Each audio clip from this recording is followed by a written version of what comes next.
Talk about the Roth 401k because there's some confusion people have when it comes to this.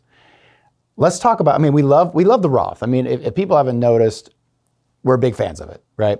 But let's talk about the Roth 401k. So let's use this example. Let's say we got a client and her name is Catherine. And Catherine's been contributing to her Roth 401k for a number of years. But keep in mind, she's never owned a Roth IRA.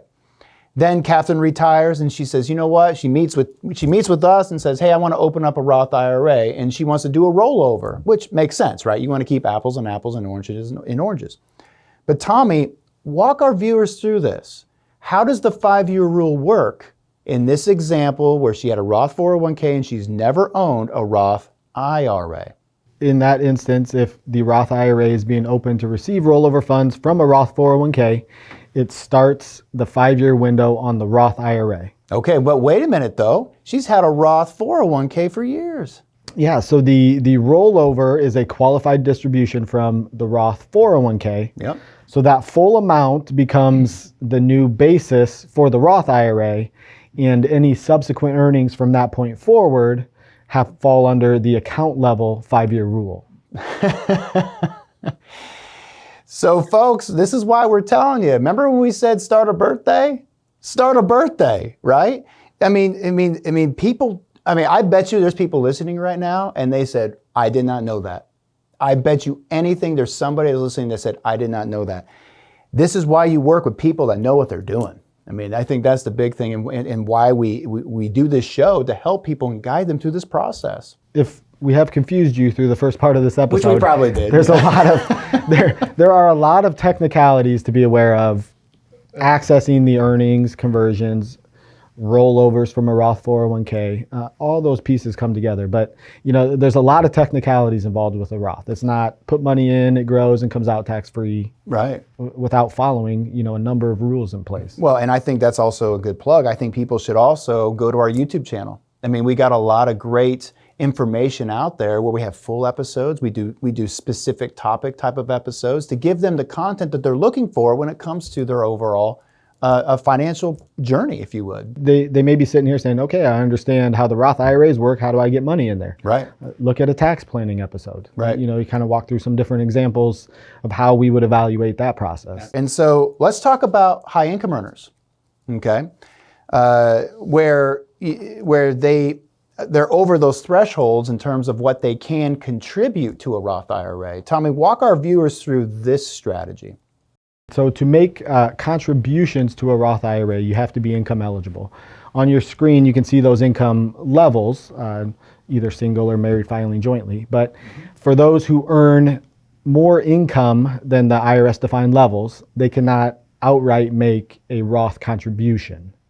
And so when we're looking at this, they have an option through a backdoor Roth. A backdoor Roth strategy. Yep, this is a pretty cool one. And so let's just briefly talk about this, and I'll have you give them an example. It's a cool strategy. And so this is where, again, folks, this is where you're making a non-deductible contribution to a traditional IRA. And let's just pretend you don't have any other IRAs out there, okay? You open up an IRA and you make a non-deductible contribution.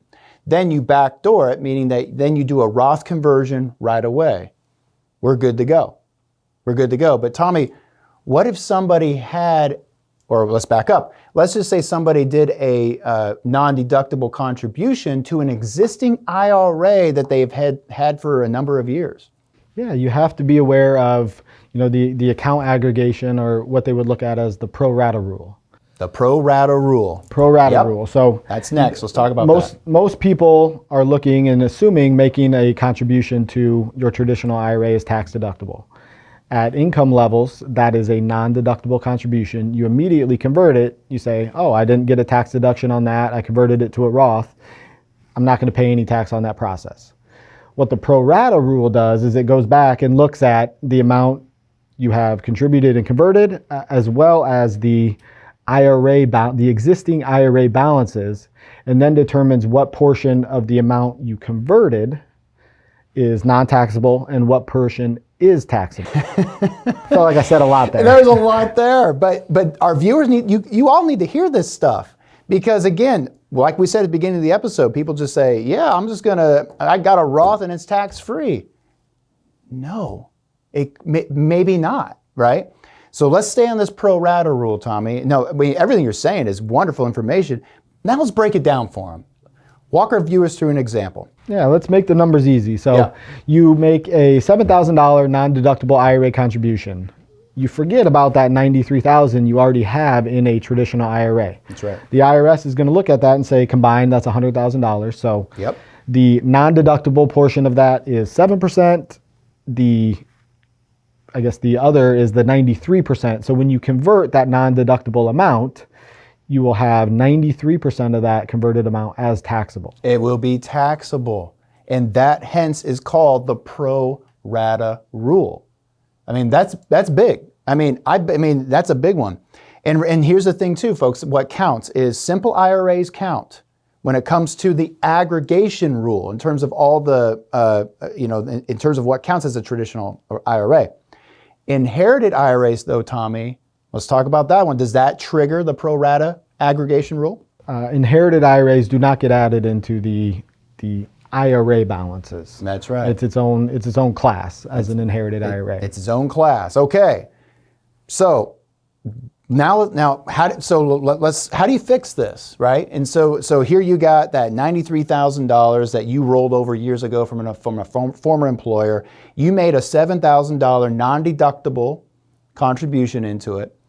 How do we get out of this, if you would? I mean, how can we fix this? What can this person do? We're going to make an assumption that if you are a high income earner, you have wages coming in. Yep. So if you are still employed and your current employer's 401k, 403b, TSP, whatever it is, will accept rollover contributions from that IRA, you can take that traditional IRA, move it into your current employer's plan, and get rid of the IRAs, basically. And voila, that helped. That could have fixed it if that employer allows that, right? So if you have a solo 401k, that's where you could take it.